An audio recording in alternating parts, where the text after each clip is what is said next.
Тоқтар, қармағымды қауыққа. Ал кәнекей.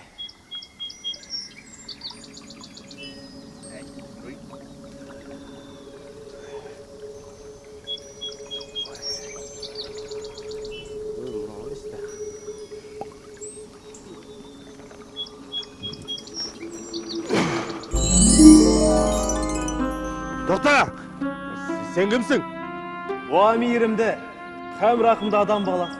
Мен су патшасы Сүлейменнің әмірімен мына қарғыс атқыр бөтелкенің ішінде 500 жыл жатып, сені күттім. Сен мені құтқарғаның үшін мен сені кез келген бір тілегіңді орындаймын. Шынымен ба?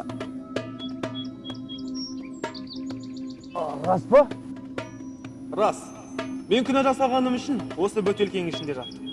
Егер тілегіңнің обалы болмаса, кез келген тілегің неге орындамасың? Ендеше бар ба? Мен бастық болғым келеді. Жоқ, оны айта көрме. Басқа нәрсе тіле. Неге?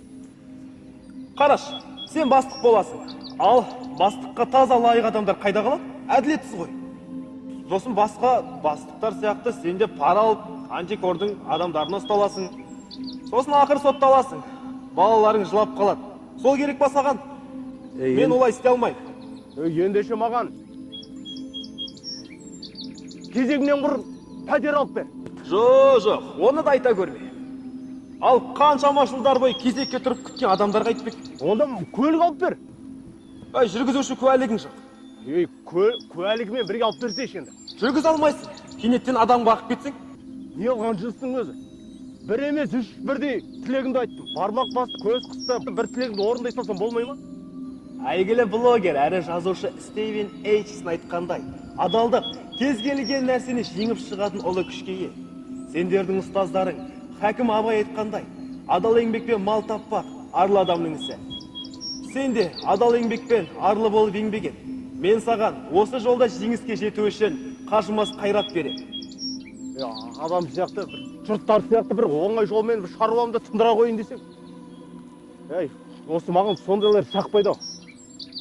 Қойшы, құрсын бәрі. Қой күрсін бе, қойшы бәрі құрсын де. Ең бастысы басым мамам болсын де. Миым мамам болсын де. Иім мамам болсын де. Адал еңбекпен мал таппақ арлы адамның ісі. Бәрі құрсын